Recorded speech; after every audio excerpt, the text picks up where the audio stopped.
Hey, it's Jessica DaMassa with WTF Health. I am here at Webit in Sofia, Bulgaria, and joining me is a friend from the States. We have Dr. Daniel Kraft. He is the chair of medicine for Singularity University and also the founder and chair for Exponential Medicine. Daniel, always a pleasure. WTF, we are in Bulgaria. Oh my God, WTF, what are we doing here?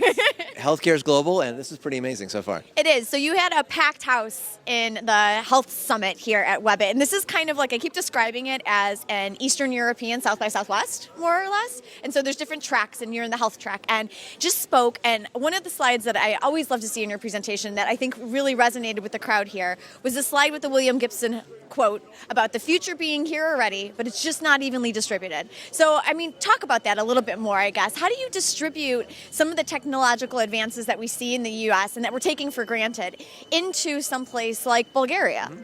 I always joke that the future's already here, not evenly distributed, but it's in my pocket. So I've got all sorts of new toys, from the little, plug-in lab on a chip that you can do with your smartphone. Cool. I mean, kind of the point is that a lot of these technologies might live, in San Francisco or in London or in Hong Kong, and they're already been proven out. Sometimes they're through the regulatory bodies, but they don't have access for the rest of the world for a variety of reasons. It might be regulatory, hasn't gone through the FDA or the EMA, or no one's figured out how to pay for it.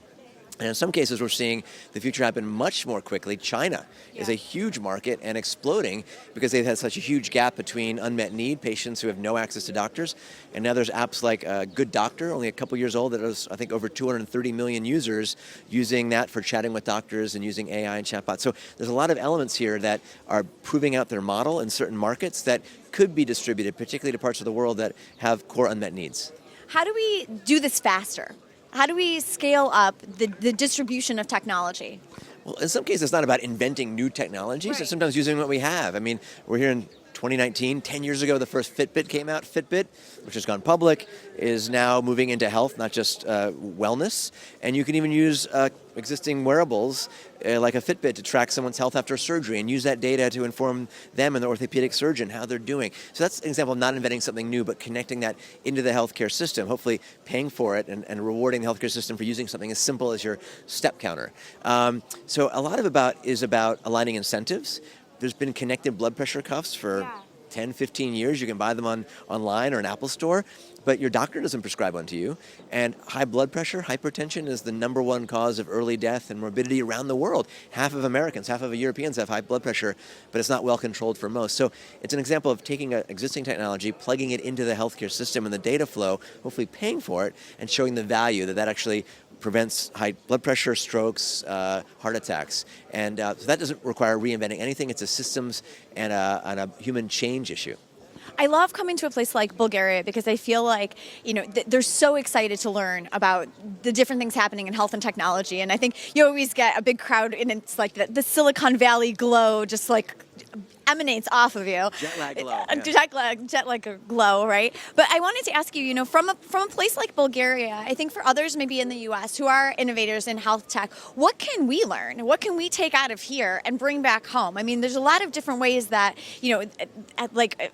necessity is the mother of invention, right? And you mentioned incentive alignments, and they have a completely different health system here. But what is we Americans in tech and health learn from the Bulgarians? Well, we're now in this exponential connected age. When I first came to Europe in the 90s, to make a phone call, you had to go to a special place and pay $5 a minute, right? Now I can access everything through my, mobile phone just as I'm back home. So we're now connected to Bulgaria. I can WhatsApp, FaceTime almost anyone here. I can go and visit my kids at home on a robot and drive around the house. We're now in a... That's terrifying. Yes, we're now... I could scare the kids.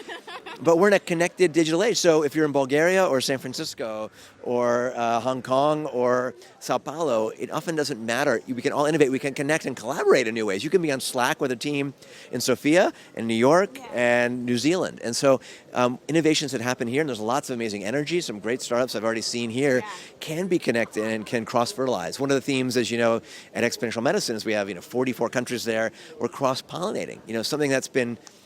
Something that's been learned here can translate to San Francisco or vice versa. So we can now sort to dissociate and dissolve and cross-connect and accelerate learnings.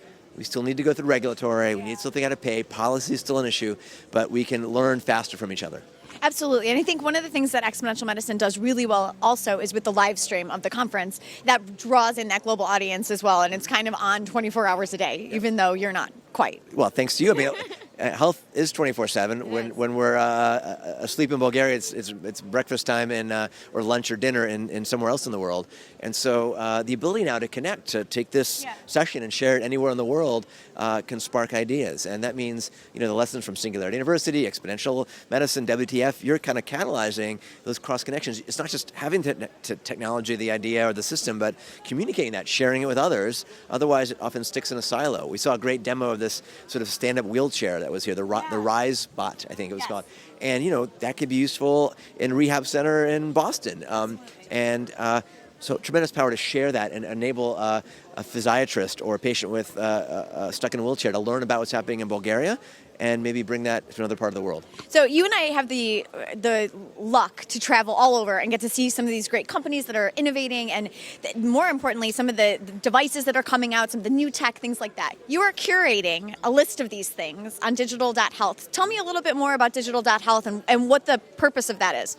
Well, we're now in an age where there's, 60,000 health apps. Right. There's probably a few hundred that might be FDA approved and been paid for managing diabetes or high blood pressure, or helping you quit smoking or do contraception. There's now a whole era of digital devices. The Apple Watch is now an FDA approved device for tracking or diagnosing atrial fibrillation. So I get asked all the time, what should I prescribe for this or that? What could I use? Whether you're a patient or a doctor. And many doctors anywhere in the world still, I just came from Vienna and Tel Aviv, have no idea of what's already here. So at digital.health, the website, we try and curate what's existing, what has some data behind it, what's the FDA pathway, if you're an innovator, what are the resources, kind of create a home for digital health and medicine so that existing tools can be utilized in impactful ways, democratized, and then we can help the innovators find unmet needs and solve them with these new mindsets. I love it. All right, Daniel, we'll see you at Exponential Medicine in November 4th. In October, November? November 4th through 7th, exponentialmedicine.com, and encourage anyone who wants to think about